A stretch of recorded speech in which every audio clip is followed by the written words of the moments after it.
Bon, on va en parler tout de suite parce que sinon je vais faire un focus dessus pendant tout le montage, donc c'est autant pour moi que pour vous. Oui, j'ai un bouton. Ok, d'accord. Sachez que vous seriez venu il y a 2 jours, ça aurait été pire. Jenna travaille comme serveuse, oui, serveuse du coup, waitress, voilà, hein, dans un diner. Alors un diner, tu sais, c'est un peu comme les restaurants slash cafés qu'il y a aux États-Unis, tu sais, avec les gens qui ont les uniformes et les dames qui se baladent avec les carafes de café, tu vois, qu'on voit dans les films. Donc elle travaille dans un diner qui s'appelle Joe's Dinner, le dîner de Joe pour les plus anglophiles. Et sa spécialité, c'est les tartes. Alors les tartes à manger, hein. Pas... Quoique, ça lui aurait peut-être servi un autre genre de tarte. Mais alors, avant qu'on continue, on va faire un petit point quand même sur les tartes, voilà. Alors, on est très loin d'être sur la tarte de la cantine, tu sais, la tarte à la pomme, où c'est pas vraiment de la pomme et c'est de la compote, tu vois. On est très loin de ça. On est plus... Ces tartes sont pas du tout diététiques, tu vois. On est plus sur un bail de gâteau, en fait, voilà. En gros, t'as faim quand tu sors du théâtre. Très faim quand tu sors du théâtre. En gros, tu vas voir une bande-annonce pour une tarte de 2 heures. Voilà. Le truc, c'est que Jenna, à part au niveau de ses capacités à faire des tartes géniales, eh ben, sa vie, elle est pas au top, en fait. Elle est mariée à un homme, comment dire, pas vraiment un visionnaire, pas le genre qui brille par son intelligence. Et disons, si tu le pousses un petit peu trop, il peut devenir violent. Voilà. Donc pas vraiment un mariage heureux. Et l'histoire commence alors que Jenna est au travail.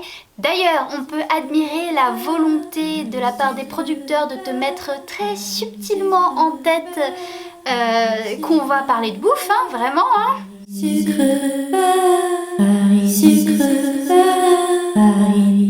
Et dès que Jenna a une pause, ses collègues Don et Becky la poussent à faire un test de grossesse parce que il y a quelques semaines, Jenna a un petit peu trop bu et pour la citer, je fais des trucs stupides quand je suis sous, comme coucher avec mon mari.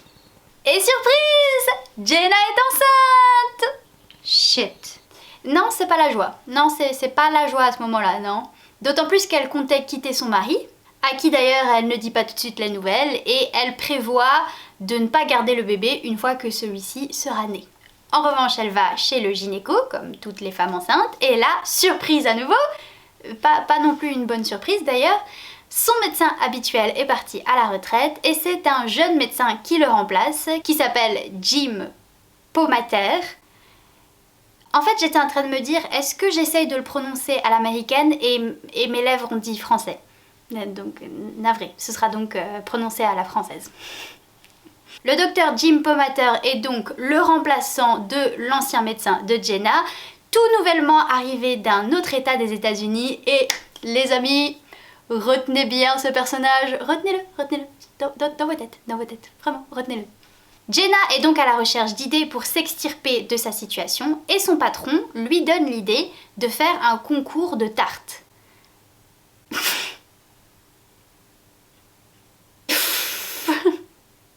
J'imagine un concours de tartes, mais tu vois, genre un concours de tartes, tu vois. Oh là là. Et donc ce concours propose une forte somme d'argent aux gagnants, et donc du coup Jenna prend cette option pour s'offrir une meilleure vie. Mais plot twist, elle se retrouve obligée d'avouer à Earl qu'elle est enceinte, un soir où Earl est un petit peu pas content et que du coup il menace d'être violent, donc pour éviter de se faire frapper. Vraiment un chouette type cet Earl. Ouais. Et après cette altercation, elle décide aussi de garder la moitié de son pourboire au lieu de tout donner à son mari pour se faire des économies. Voilà, en gros, elle est sur le départ. Donc le temps passe et elle continue d'aller chez le gynéco vu que elle est enceinte. Et là, le médecin, qui prend donc toute son importance dans l'histoire à ce moment précis, eh ben on apprend qu'il n'est pas non plus super heureux en mariage. Je te dirais bien qu'ils font des bébés, mais le bébé est déjà en route. Après, je me permets de faire une pause sur le docteur Pomatter. On est loin, on est très loin du Christian Grey. Avec le docteur Pomatter, on est plutôt sur un gars qui maladroit, qui a dit à Jenna qu'elle ressemblait à une vieille dame qu'il connaît et qui a arrêté le sucre parce que c'est pas bon pour la santé. Sexy. Bref, le temps passe entre examens médicaux et épisodes d'infidélité par non pas 2 personnages de la comédie musicale, mais bien 4 personnages de la comédie musicale. Histoire passionnante que je n'ai pas le temps de te raconter. Et avant que tu paniques, non, l'infidélité n'est pas contagieuse. Plusieurs mois se passent et Jenna n'est pas très loin de son terme. Elle est invitée au mariage de Dawn, l'une de ses collègues. Encore une histoire très intéressante que je n'aurai pas le temps de développer. Et alors que la fête bat son plein, c'est comme ça que la fête bat son plein dans les comédies musicales. Monsieur Jenna, Earl, donc son mari, débarque et fait une scène, la ramène à la maison et lui montre qu'il est tombé sur ses économies. Il est assez vénère, on va pas se mentir, mais Jenna arrive à peu près à sauver les meubles en lui disant que voilà, elle avait fait des économies, c'était pour eux, pour quand le bébé serait là et tout ça. Alors Earl ne la touche pas, mais il prend quand même tout l'argent et il sort de la maison. Il ne la quitte pas, il sort juste de la maison. Et à ce moment-là, c'est la chanson émotive, tu vois, c'est Jenna se rend compte que toute sa vie s'échappe entre ses mains et qu'elle contrôle plus rien et c'est chaud, on va pas se mentir, c'est pas cool. Pas cool. On est sur une intensité, je gère ça, merveilleux. Bref, Jenna a complètement perdu le contrôle de sa vie et en plus, elle loupe le concours de tarte. Mais pas si vite car le bébé arrive. Et alors qu'elle est à l'hôpital, elle croise Joe, qui est le Joe de Joe's Dinner, donc l'endroit où elle travaille, en gros le proprio de là où elle travaille, qui lui est là pour des problèmes de santé et qui lui remet une lettre avant la naissance du bébé. Et alors cette naissance, c'est vraiment tout le monde est là, absolument tout le monde, tous les personnages sont là. Je veux dire, il y a son mari forcément, il y a ses collègues, ses 2 collègues, il y a son boss. Est-ce qu'il y a son boss ? Je suis plus sûre qu'il y a son boss, mais je crois qu'il y a son boss. Bref, voilà, le docteur Pomatter et la femme du docteur Pomatter qui en fait est interne dans cet hôpital. Je suis sûre qu'elle aurait aimé la rencontrer dans d'autres circonstances. La vie fait que... Et le bébé naît, c'est une petite fille et elle s'appelle Lulu.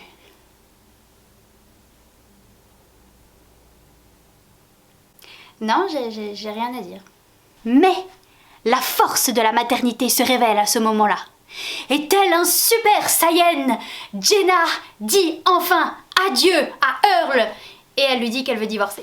La métaphore du Super Saiyan, c'est pour dire qu'elle est forte. Bon après, je vais quand même dire que Earl avait quand même dit à Jenna qu'elle devait l'aimer toujours plus que leur bébé. Vraiment un chouette type, cet Earl. C'est donc un nouveau commencement et pour bien remettre toutes les choses dans le bon ordre, Jenna dit adieu au docteur Pomatter parce que lui il est toujours marié. Et elle ouvre donc du coup la lettre que Joe lui a laissée, qui entre-temps malheureusement est décédée de vieillesse. Et dans cette lettre, Joe lui annonce qu'il lui laisse le dîner et qu'elle devient du coup la propriétaire, ce qui règle du coup la question de comment elle va subvenir à ses propres besoins et aux besoins de sa fille. Jenna est donc la nouvelle patronne et elle continue à travailler dans ce dîner où elle élève sa fille auprès de ses collègues qui sont aussi un peu sa famille et elle devient une super maman et tout se termine plutôt bien. La fin. La comédie musicale est sortie en 2016 et depuis il y a plusieurs acteurs, enfin plusieurs comédiens qui se sont succédés dans cette production avec entre autres des pointures de Broadway comme Jessie Muller dans le rôle de Jenna, Drew Gelling dans le rôle du docteur Pomatter, mais aussi Keala Settle dans le rôle de Becky qu'on a pu aussi retrouver dans The Greatest Showman et Jeremy Jordan dans le rôle du docteur Pomatter aussi qu'on a pu aussi voir dans Supergirl. Mais ce qui mérite d'être nommé selon moi, c'est que ce film est une adaptation du film éponyme réalisé par Adrienne Shelly. Adrienne Shelly qui donc est une femme, que la comédie musicale a été mise en scène par Diane Paulus. Désolée, je vais prononcer à la française. qu'elle a été chorégraphiée par Lauryn Lataro, adaptée à la scène par Jessie Nelson et que les musiques ont été composées par Sarah Bareilles, que vous connaissez tous pour une équipe de production donc uniquement féminine, ce qui, à mon sens, est encore trop rare pour ne pas le citer. Honnêtement, quand j'ai entendu parler de cette comédie musicale pour la première fois, j'ai pas trop aimé. Parce que, comme je l'ai dit, quand il y a une histoire d'amour, j'aime bien que les deux protagonistes finissent ensemble. Pause. Et là, tu te demandes, quand est-ce qu'elle a dit ça? Et là, je te réponds, sur mon blog, dans mon dernier article, dont tu trouves le lien dans la description, bien entendu. Et puis bon, l'histoire fait pas rêver. Si on compare à Wicked, qui est donc la dernière comédie musicale dont j'ai parlé, on ressort pas de ce théâtre avec des étoiles dans les yeux. Jusqu'à ce que je me rende compte qu'en fait, c'était justement pas le but. J'ai l'impression que au lieu que ce soit l'histoire d'un personnage qui lutte pour finalement réussir, ou échouer d'ailleurs, et bien là, c'est l'histoire d'une errance. Et la fin en fait, c'est le commencement de la vie. Littéralement d'ailleurs. Et c'est plus qu'une histoire à laquelle on s'attache, mais vraiment des personnages, plein de bonne volonté, mais qui se plantent quand même royalement et qui font souffrir leur entourage et eux-mêmes. Un peu comme nous. Jusqu'à ce que la vie commence. Merci d'avoir regardé cette vidéo et surprise, ce n'est pas un mais 2 covers qui vont arriver très vite sur cette chaîne et on ne sait pas, si jamais tu vas dans la description et que tu cliques sur le lien de mon dernier article, celui dont je t'ai parlé un tout petit peu plus tôt, peut-être que tu pourras écouter un des covers en avant-première tout en lisant mon avis sur la chanson. Peut-être. Je sais pas. Qui sait? Allez, bye!